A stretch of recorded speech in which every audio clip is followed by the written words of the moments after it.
Traffic update naman po tayo dahil Biyernes na at marami sa ating mga kapatid ang nagsisimula ng magsiuwi sa kani-kanilang probinsya ngayong undas.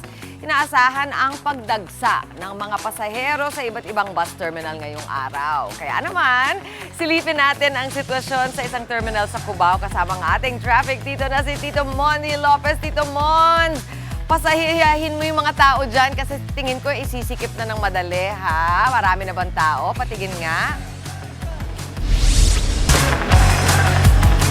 Yes, Mami Chiki, hanapin mo muna ako sa kaliwa. Up, sa kanan, hanapin niyo ako sa likod, sa baba. Eto, Mami Chiki. Dan-undas. Ang hirap. Weekend, undas. Chiki, imagine nyo, tipid na tipid ang budget sa question. Eto na. Oops. Bagong gupit. Yung commute, kaway-kaway sabay. Sakto. Sabi nga ni Mami Chiki, kung gaano kadami. Mas gusto yung ba suot ko na rin? Eto na. Sabi nga dito, ilan lang to sa mga kapatid natin na babiyahe sa 10,000 pasahero na inaasahan ngayong araw. As of 6 o'clock nga, meron ng 45 bus trips na dumaan at inaasahan na dadagsa pa yung mga ating mga commuters. Ngayon po, meron ng mga 2,000 pasahero. Sabi rin natin nakausap dito sa Victory Liner natin. Yung nakikita nyo yan, pinapakita natin. Teka lang, nasa na? Tawag natin. Ito, nakikita natin na, ito, yung nakikita nyo dyan. Paalala po dun sa mga naka-online. Kadalasan, di ba, pag nag-online booking tayo, hindi po yung assurance na ready na tayo. Dapat, ito, ayan. Sa number 2, kailangan sa window number 2, i-redeem nyo yung ticket para masigurado na mabigyan kayo ng ticket. Kasi dahil dito, pagkakuha nyo yung ticket, dito tayo, upo tayo dito. Sabi nga nila, hi sir, good morning po. Ito yung mga Team Lingayen, Team Tarlac. So, dito yung upo sila. Then, doon sa gitna naman, ito sa gitna. Ito sa gitna. Ayan. Ito yung Team Baguio. At dito naman sa kabila. Oh!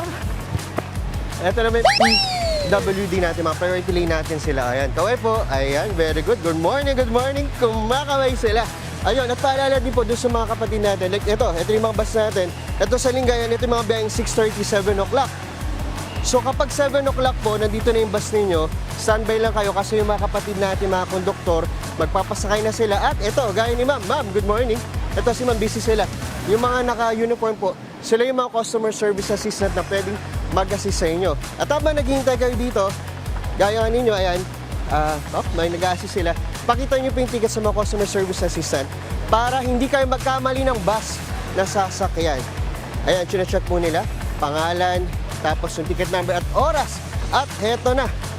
Yun lang. At paalala lang din po mga kapatid, magbaon tayo ng pasensya kasi minsan po, meron daw mga bus na pabalik na nagta-traffic. Kaya, pasensya po muna ha. Huwag tayo mag-awin ng customer service assistant. At eto na, commute-stahan tayo.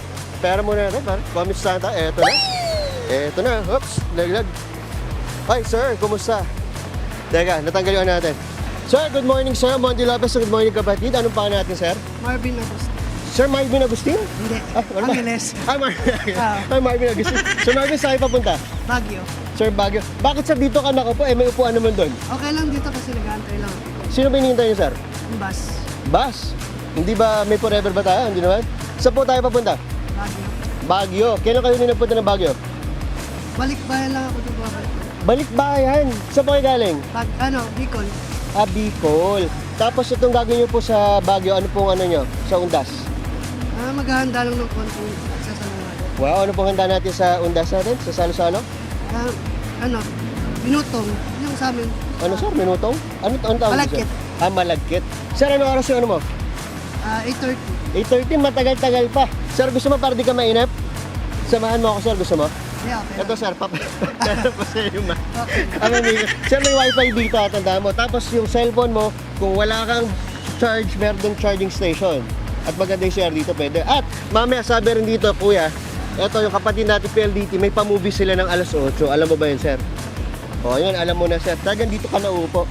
Ayan. O, yun muna, sir. Ang ating morning break. At eto na, sir. Nakapunta ka ba sa Bulacan? Ito, pag nagpunta ka sa Bulacan, sir, papakita ko sa'yo, sir. Pakita ko sa'yo dito. Dito ka, sir. Halika rito. Kumpare na kita. Pag nagpunta ka, sir, sa Bulacan, ako, may maganda kaming resort na napuntahan. Ito, yung My Cabin sa Bustos. My Cabin, Wansela. Oh, punta ka, sir, ha. Pag napunta sa Baguio, ay sa Bulacan, sagot kita. Pero dapat, suot mo ito. Ayan, gusto mo ba sir suotin? Ayan, ganyan sir. Oops. Diba? Okay, sir, ingat ka. Maraming salamat. Yan muna natin morning biyahe. Back to studio! Thank you so much, Mondi. Ayan, sige, pasayahin mo sila dyan. Nakakatuwa naman yung costume mo. Very good yan sa mga, ngayong mga walang oras. Oo. Maraming salamat. Mga kapatid, Mondi Lopez po, manatiling updated sa lagay ng trapiko sa mga pinakaabalang kalsada sa Metro Manila. Mag-follow at subscribe na sa social media pages ng News 5.